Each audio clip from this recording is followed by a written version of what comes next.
What's up, guys? This is Scuba Steve here. So I've come to set the record straight regarding Shinji Inui, okay, and his technique. Alright? Now, his technique runs contrary to what most people believe when it comes to racing. And there's many misconceptions about his technique. So first, what exactly is his technique? Well, first, he has intimate course knowledge. That's very, very important. That's the basis of everything. Okay, this means that he knows the best line to take to grip, okay, for the maximum cornering speed on a course. Okay, that's the basis. The second is his smooth grip driving style. Okay, and the third is his minimal braking, not the no braking, but minimal braking. Okay, that's how he actually started out, was a no braking technique, but that transitioned into minimal braking. Okay. Now, in the manga and actually in the series too, you can actually see his braking techniques. If you want to see the references, I'm going to include that in the descriptions below. Okay. Now, as far as his technique, there's a lot of different questions, but sometimes there's even downright ridicule. Now, for instance, there's a guy, his name is Eugenator. He said this, he said, "Let me just be clear of something for your initial dweebs. There's no such thing as braking versus not braking, and one being faster than the other." So that's one of his ridicule that he's got, but I plan to answer that in this video. In fact, there's lots of questions about his technique. Can this technique be applied to heavier cars on different courses? Is it only good for mid or high speed corners? Is this technique slow or fast? Okay, so first in this video what we're going to do is we're going to explore this first with a theory. Okay, and then we're going to test the theory. Now, as soon as I saw this technique, I recognized the technique. Why? Because I drive something like this. Okay, so this truck, once it's loaded, okay, you end up usually having 80,000 pounds of truck and load, and it's very, very important to do two different things.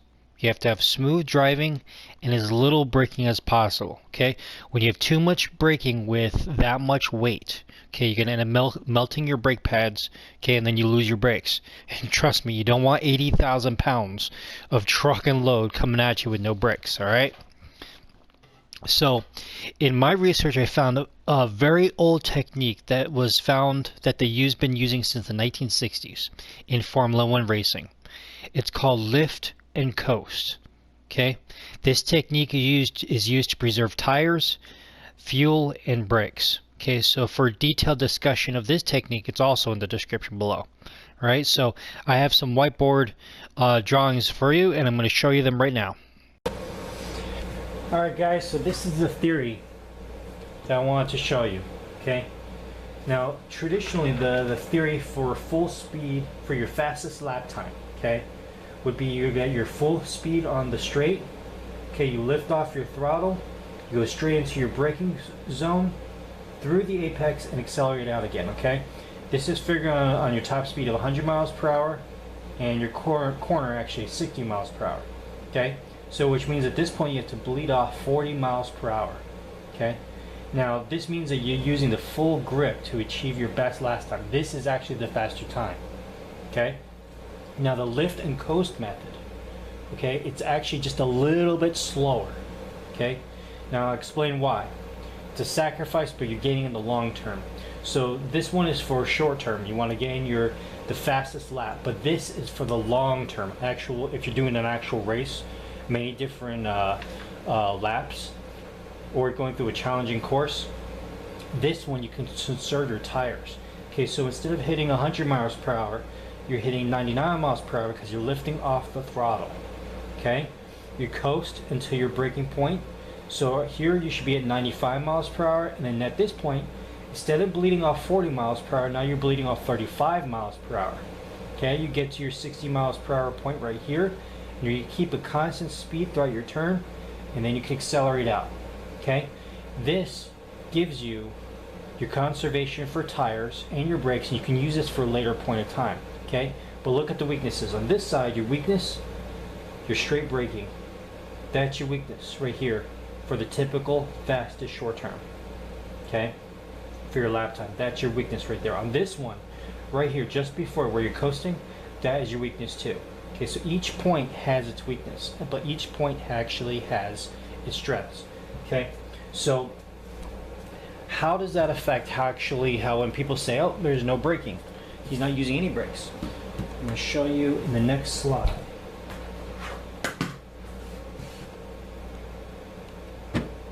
Okay, so in this slide, it's a different turn. Okay, let's say, for instance, that there's a 40 mile per hour apex here and a 42 mile per hour apex here, same turn. Okay, now traditionally you're gonna have a short stab at your braking to get your speed down. Okay, short stab at your braking. So accelerating, short stab, accelerate, short stab, accelerate, right here, right? Now if you let off your throttle, okay, over here, you just let off your throttle, you could actually use no brakes. Okay, that actually does happen. I'll show you in just a little bit. Okay, so this gives the appearance of not using any brakes at all. That's what a lot of people are a misconception about his technique. Okay, so how does this affect tire wear? I'm going to show you right here. So this is basically a very simplistic view of the tire wear. Okay, you have your acceleration, your braking, and your cornering. Okay, each tire can be basically divided into three. Now, if you're using the traditional technique, this is what you're going to get. Okay, each tire being used as best possible. Okay, but using this technique, you're using less of the brakes, which means you actually have an advantage over the long term. So this is faster short term, faster long term. Okay, there's two different ways of looking at it. So anyways, that's the theory, and now we're going to go into the testing phase. Okay guys, I have one more thing before we do the testing. I want to show you this real quick. Okay, this is one of the real huge benefits of this technique. Okay, so when you get your speed exactly correct, okay, exactly correct, which means you're not accelerating and you're not braking, okay, which means you use your whole entire tire's grip for one thing, cornering, which means you should be able to corner faster than somebody if they're using the brakes or they're using the accelerator. Okay, you're using the whole entire contact pad for one thing, cornering, which means you should be your cornering should be extremely fast. Okay, now I want to show you a comparison between Takami's. He specializes in the entrance. Okay, Keisuke's is the throttle control on the exit, but Shinji's, okay, the minimal braking, it's good for 1 point, the actual corner itself. Okay, then that's because of his speed control. The faster you go, your apex goes further and further out. Okay, so usually left foot braking is used to control that so you don't go out further. But the only way you get to this point is through course knowledge, and that's extremely, really hard to duplicate. That's course knowledge for you. Alright, so now we can get to the testing phase. Welcome to the Scuba racetrack, guys. We are on the testing phase of this course right here. Okay, so now this is very important. No matter what track you're on, each turn has a number.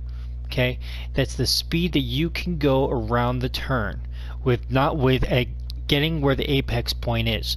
So on the corner of your screen, you're going to see a diagram of the speeds that I have posted for this track. That means that I have to get to those speeds around each turn. Okay, now I have sports hard tires on my car right now.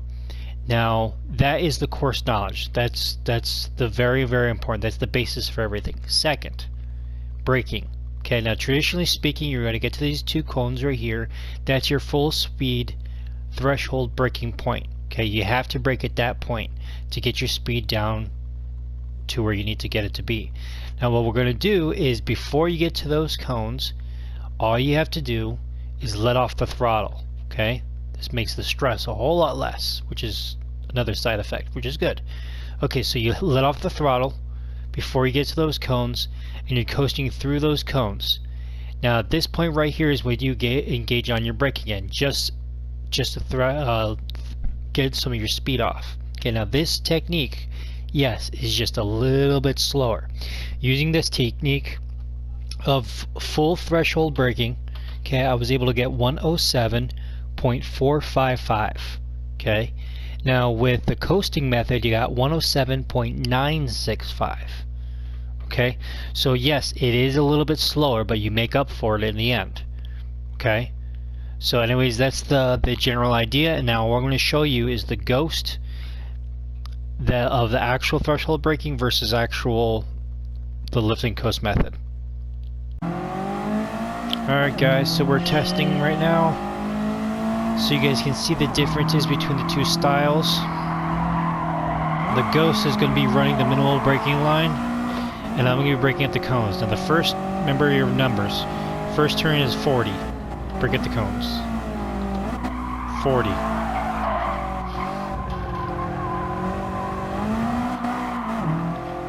Okay, second turn, 35. Cones. Oh, 37. Could have gone even deeper. Okay, 55, 60.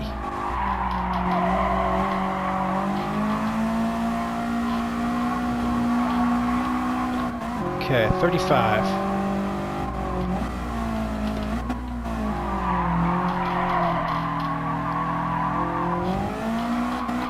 Okay, last turn, 73, 73. Okay. I'm braking at cones. So they brake a little bit later. I can get in the inside. There's a weakness for this.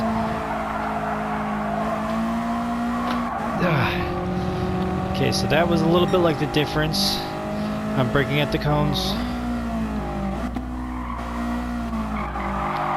Okay, this is 40. Remember your numbers. Okay, next turn's 35. Brake on the cones.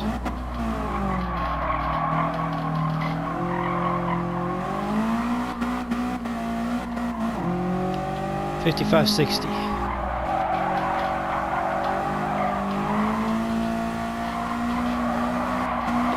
$35.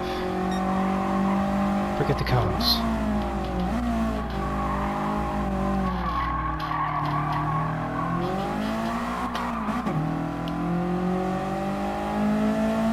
$73. So the numbers are very, very important, and a lot of times you don't have to you can't remember them. You have to go upon your intuition. Come on, come on. Oh, see, I'm going wide, I'm going wide. Too much speed, too much speed. Oh, I actually beat it this time. Nice. Alright guys, I'm in a Mitsubishi Lancer, and I wanted to show you that this technique can be applied in a race and with the heavier car, okay? Now remember your numbers. First turn is a 40. Now the numbers will change depending upon tires and stuff sports hard, but car capabilities, remember 40 miles per hour. Okay, course knowledge. It's the basis for everything here. 35, remember we're letting off the throttle, we're not going to hit the brake.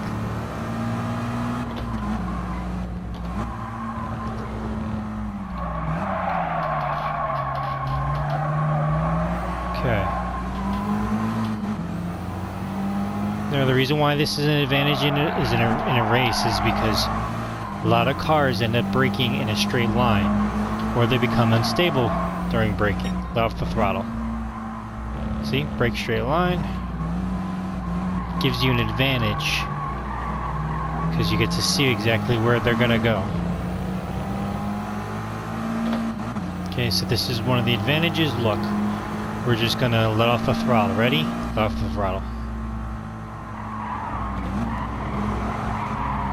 73, 73. Nice.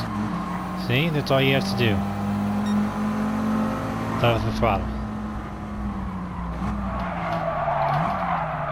Usually what happens is that when a person's in a braking, they'll already choose their line, which means they'll already be set. So this technique is huge advantage in a race.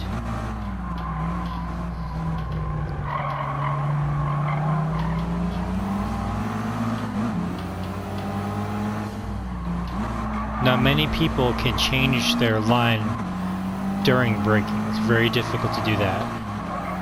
Okay, remember, let off the throttle.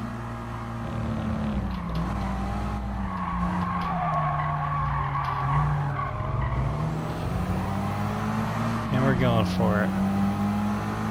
Alright, so the next video is going to be in a different course, and I want to show you the actual where people misunderstand that he's not braking at all. I want to show you there's a reason for that specifically. Okay guys, we're in this course. This is a new course, Suzuka Circuit. Okay, on your screen you're going to see the numbers that I put up. Remember, these numbers are the speeds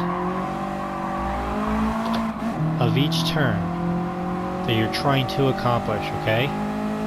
Now I'm going to show you the no braking technique. In this course, you should only be able to use the brake twice. Every other turn, you don't need it. Okay? Where's first number? 82. Okay, using the brakes. 60. Now, from here on out, we don't need the brakes. Okay? 70 to 75.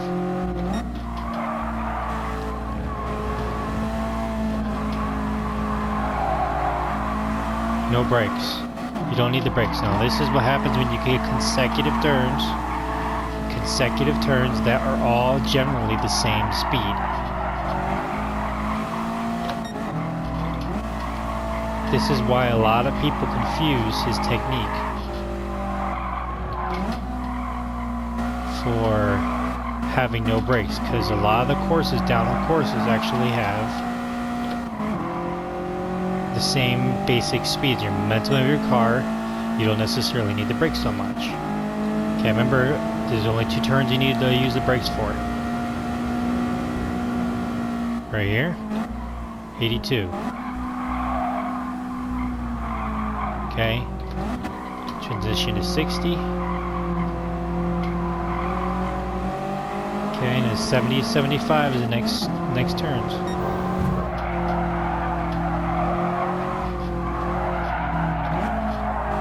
Take it too fast, and that's what happens. You go wide. 70 to 75. I'm not using the brake at all. 70 to 75.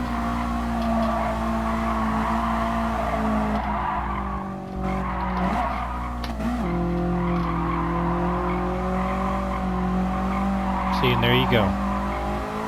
So this technique can be applied also to other courses. Alright guys, tell me what you think. Think this is a technique you guys can use? You think it's something that, you can help you preserve your tires a little bit? Or do you think it's something that just goes against the contrary to what usually a normal person, races like, but, flat out, all the way accelerating, all the way braking? What do you guys think? If you guys think it's something you can use? Anyways, make sure you like and subscribe. Let me know also in your comments what you think about it also, alright? Later.